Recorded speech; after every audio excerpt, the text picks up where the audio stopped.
Pemirsa, DPR mengutak-atik putusan Mahkamah Konstitusi soal syarat ambang batas perolehan suara parpol untuk mengusung kandidat di Pilkada dan terkait syarat usia minimum calon kepala daerah. Apa implikasi dari apa yang berlangsung di DPR bagi proses Pilkada dan juga demokrasi? Saat ini sudah bergabung bersama kami pakar hukum tata negara Zainal Arifin Mokhtar yang juga akrab dikenal dengan Mas Uceng. Selamat sore Mas Uceng. Selamat sore, Mbak Kania. Ya, terima kasih telah bergabung bersama kami di Metro hari ini. Sebelum kita berbicara lebih lanjut mengenai proses yang sedang terjadi di DPR saat ini, kita ingin memastikan terlebih dahulu yang menjadi penting untuk menginterpretasikan apa yang sebenarnya menjadi hasil dari putusan MK nomor 60 dan nomor 70 ini terkait threshold dan juga batas usia, mengenai kapan seharusnya diberlakukan dan bagaimana teknis pemberlakuannya, karena juga ada yang mengatakan karena periode pemberlakuannya itu atau masa berlakunya ini tidak dicantumkan, akan juga bergantung pada kebijakan pemerintah, DPR dan juga KPU. Anda melihatnya seperti apa, Mas Uceng? Oke, yang pertama kan begini, putusan MK itu sebenarnya tidak memerlukan tindak lanjut ya pada dasarnya. Kenapa? Karena putusan MK itu berlaku self-executed, jadi dia bisa dieksekusi dengan sendirinya.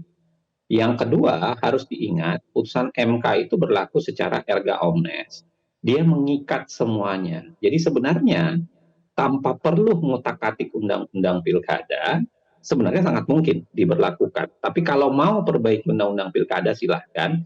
Cuma masalahnya adalah bagaimana perbaiki undang-undang pilkada, tapi berlawanan dengan putusan MK. Itu yang pertama. Yang kedua, kalau dibaca baik-baik putusan MK, logikanya MK itu kan mengatakan bahwa ada semacam ketidak inkonstitusional tuh, karena seakan-akan yang boleh mengajukan hanya partai yang punya kursi di DPR.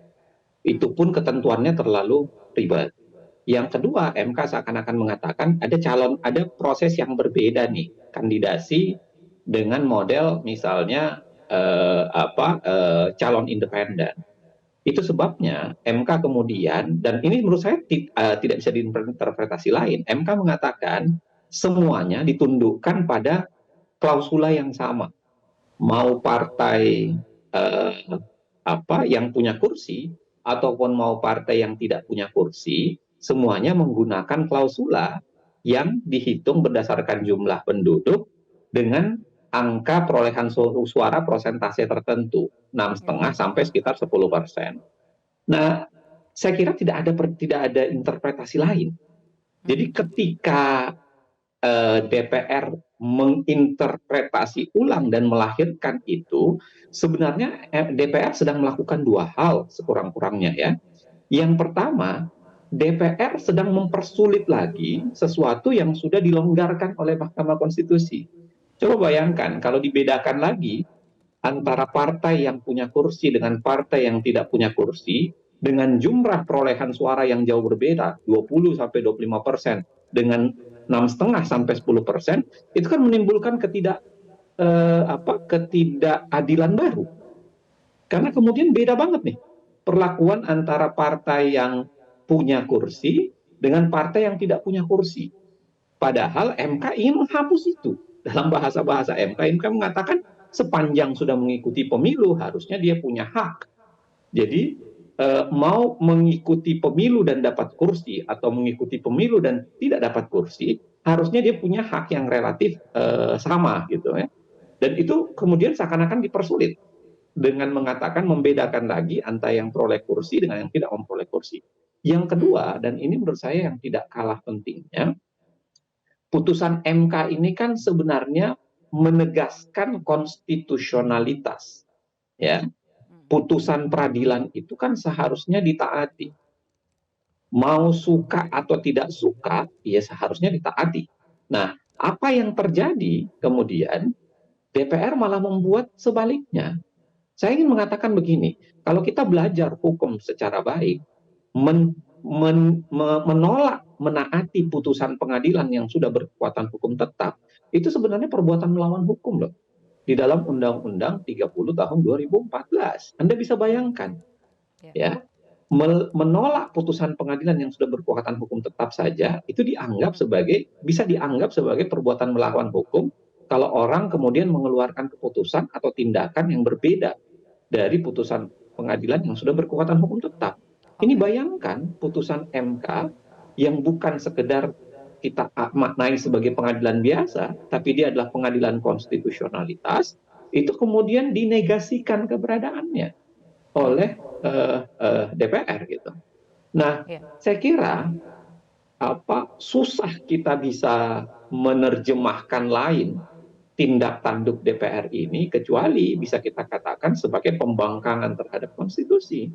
Oke. Sama dengan KPU, saya kira ada semacam sifat hipokrit ya di antara DPR dan KPU. Saya sekedar mengingatkan saja kepada publik ketika MK mengeluarkan putusan 90 yang membenarkan Gibran untuk kemudian bisa daftar, itu mengubah ketentuan soal pendaftaran ya di tengah proses pemilu, di tengah proses tahapan pemilu sudah berlangsung, itu anggota DPR-nya tidak ada yang semuanya langsung taat. Begitu juga KPU tidak butuh waktu lama, itu langsung taat. Ini kan seakan-akan KPU kemudian mau konsultasi dulu, lalu Hmm. kemudian DPR kemudian mencoba menafsirkan lain. Saya sulit menerima inkonsistensi ini lahir dari cara pandang hukum. Saya hanya Ya. bisa mengatakan bahwa sangat mungkin lahir dari cara pandang politik. Satu Hmm. lagi Mbak Kania, saya ingin bilang begini ya, harusnya diakhiri lah merusak atau mengganggu demokrasi yang sedang dijalankan di Republik ini. Putusan MK kemarin itu sebenarnya kemenangan kecil dari demokrasi setelah kita kalah bertubi-tubi. Kita masih ingat betapa kita dibodohi satu negeri itu dengan putusan 90 ya, yang tiba-tiba meloloskan orang tertentu menjadi kandidat kandidat pilpres. Nah, Ya. masa sekarang kita dibodohin lagi dengan cara yang sama? MK sudah mencoba berbaik diri untuk memperbaiki kembali utangnya terhadap proses demokrasi yang sempat dirusak oleh putusan MK 90 dengan cara ini nih, dengan menguatkan demokrasi, dengan mengatakan, menyetarakan hak antara partai yang punya kursi dengan yang tidak punya kursi sehingga bisa mencalonkan di DPR, Hmm. di gubernur, di provinsi ataupun di kabupaten kota. Ya. Kok kemudian dianalisis ulang atau diinterpretasikan ulang yang itu menjauh sebenarnya dari putusan MK itu sendiri. Ya. Begitu Mbak. Oke. Baik. Tapi kemudian ada yang mengatakan DPR itu kan punya kewenangan legislatif. Tapi apakah memang tidak bisa menginterpretasikan secara berbeda dengan apa yang telah menjadi keputusan MK? Itu yang Anda sampaikan tadi ya. Walaupun DPR memang punya kewenangan legislatif, itu bagaimana kemudian kita mencoba untuk memperjelas situasinya saat ini? Karena banyak yang bingung juga, Mas Uceng. Saya kira begini ya, apakah DPR bisa menginterpretasikan konstitusi? Silahkan. Apakah MK juga menafsirkan konstitusi? Silahkan. Tetapi sekarang yang kita butuhkan penjelasan adalah bagaimana DPR membuat aturan ini yang jauh berbeda. Padahal kan batasan yang dibuat MK itu jelas sebenarnya. Dia mau meniadakan yang namanya ketidakadilan, ya, disparitas antara partai yang tidak memperoleh kursi dengan yang memperoleh kursi, sehingga kemudian dimirip-miripkan kan, termasuk dengan proses untuk calon independen. Jadi kan mau dibuat relatif sama dalam satu langgam yang sama supaya orang semuanya punya karakter kesamaan yang sama gitu untuk mencalonkan. Nah, kok sekarang malah dibuat berbeda? Itu yang harus butuhkan penjelasan besar. Yang kedua adalah, kalau tadi kita dengar pendapat DPR, mereka mengatakan mereka mengikuti putusan MK sebenarnya. Yang mana putusan MK yang diikuti? Karena kalau kita baca putusan MK tidak bermaksud mengatakan begitu. Karena jelas MK mengatakan bahwa mau partai yang mendapatkan kursi atau tidak mendapatkan kursi, itu pakai klausula yang sama. Nah, saya kira silahkanlah kalau kemudian dianggap eh, apa saya punya penafsiran konstitusi sendiri, saya bisa menafsirkan sendiri, silahkan. Tapi saya kira ini bagian dari pembangkangan, karena tidak ada penjelasan memadai kenapa kemudian ditafsirkan berbeda oleh DPR. Dan yang kedua, dan ini yang saya kira yang paling penting, kenapa terjadi inkonsistensi ketika putusan 90 yang Gibran itu diterima dengan gegap gempita, padahal publik relatif menolaknya. Itu malah diterima dengan gegap gempita. Ini sebaliknya saat ini, publik menerimanya, tapi kemudian DPR yang tidak menerimanya. Maka pertanyaan klasik buat DPR, ketika mereka menafsirkan konstitusionalitas itu, yang tadi dikatakan dia punya kewenangan menafsirkan konstitusionalitas, itu menggunakan syahwat apa? Apakah syahwatnya syahwat kepentingan politik mereka saja, ataukah itu merupakan interpretasi berdasarkan kebutuhan publik? Karena publik sebenarnya menerima dan menganggap ini adalah bagian dari penyelamatan demokrasi. Nah, kemudian ditafsirkan berbeda. Ini yang catatan kita sebenarnya. Silahkanlah kalau DPR merasa bisa menafsirkan konstitusi, tapi penafsirannya, jangan menggunakan syahwat politik kekuasaan ansih. Coba buka jendela, bukalah pintu parlemen baik-baik, lalu dengarkan kemudian bahasa publik. Jangan kemudian berjalan seakan-akan menafsirkan konstitusi, tapi menggunakan syahwat politik lalu berlindung seakan-akan bahwa ini adalah kewenangan gitu. Padahal jangan pernah lupa, DPR itu adalah perpanjangan tangan dari keinginan publik sebenarnya. Begitu barangkali. Iya, Mas Uceng menyoroti soal inkonsistensi. Bagaimana dengan KPU begitu ya? Apa yang seharusnya dilakukan oleh KPU di tengah situasi seperti saat ini? Karena pelaksana undang-undangnya adalah KPU. Bagaimana seharusnya tindak lanjut yang dilakukan oleh KPU usai putusan nomor 60 dan 70 dari MK kemarin dihasilkan? Saya begini ya, Mbak Kania, mohon maaf dengan segala catatan ya. Saya agak sulit mempercayai KPU.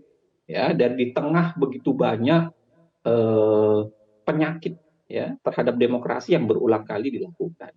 Nah, kali ini menurut saya sudah bilang tadi di awal bahwa sebenarnya setelah putusan MK tidak diperlukan perubahan aturan, karena sebenarnya putusan MK sangat mungkin dipakai untuk landasan ya. Bahwa dia melakukan penyesuaian administrasi silahkan, itu boleh-boleh saja, tidak ada masalah dan saya bagus-bagus saja. Tetapi melihat gelagat KPU dengan kemudian seakan-akan membuying time, kemudian mau berkonsultasi dengan DPR dulu, Komisi 2, lalu kemudian mempelajari, ini kan jauh berbeda.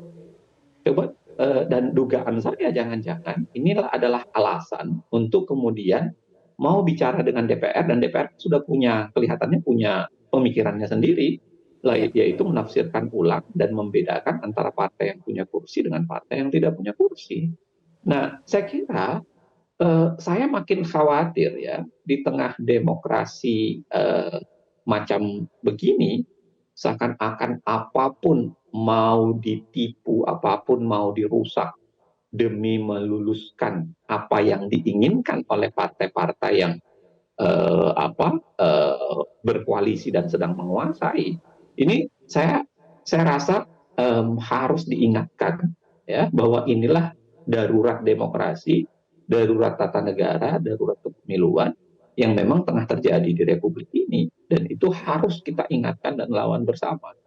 Oke, bagaimana caranya, Mas Uceng? Artinya kalau kita bicara sekarang mengikuti proses yang terjadi, begitu, apa yang kemudian bisa dilakukan saat ini?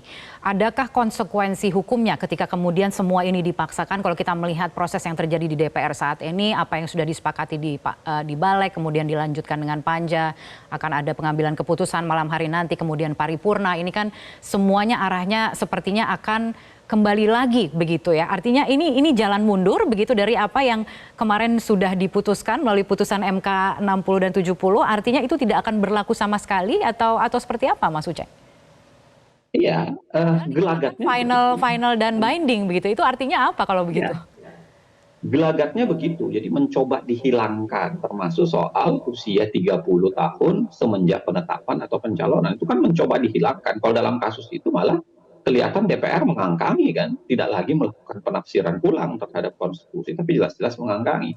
Nah, saya mau bilang begini, ini saatnya, kan paripurnanya kelihatannya nanti malam. Saya kira ada baiknya kita meneriakkan ulang nih. Semuanya orang harus bicara kembali. Dan saya berharap yang saya bilang tadi, anggota DPR mau membuka pintu dan telinga, ya, dan kemudian jendela rumahnya untuk mendengarkan teriakan publik ini bahwa jangan dirusak lagi demokrasi yang sudah dirusak di Pilpres kemarin.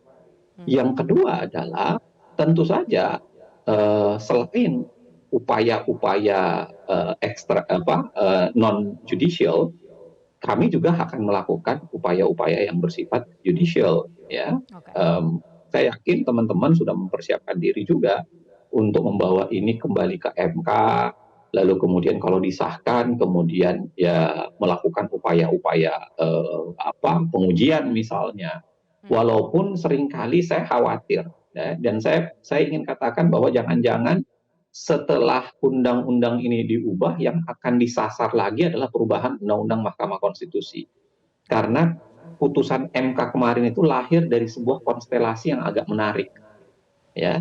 Karena hakim-hakim kelihatannya lebih condong pada menyelamatkan demokrasi, walaupun ada satu hakim yang logikanya tetap saja ya mengikuti keinginan partai politik.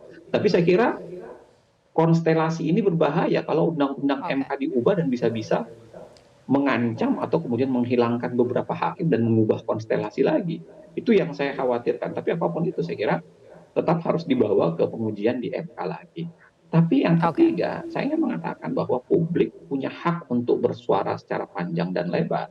Kami di Constitutional dan Administrative Law Society, kumpulan pengajar dan pemerhati hukum tata negara, itu sudah mengeluarkan pernyataan bersama untuk mengatakan jangan dirusak nih demokrasi yang sedang berjalan baik. Kalau dipaksakan seperti ini oleh DPR, maka ya di jalan ujungnya bisa jadi kami beralih ke arah mendorong untuk memboikot pilkada saja sekalian. Karena menurut kita merusak pilkada seperti mirip dengan cara mereka merusak pilpres sebenarnya adalah bagian dari pengerusakan terhadap demokrasi itu sendiri. Begitu, Mbak Tani. Baik, Mas Uceng, terima kasih telah bergabung bersama kami di Metro hari ini. Sayang sekali waktunya sudah habis. Selamat sore.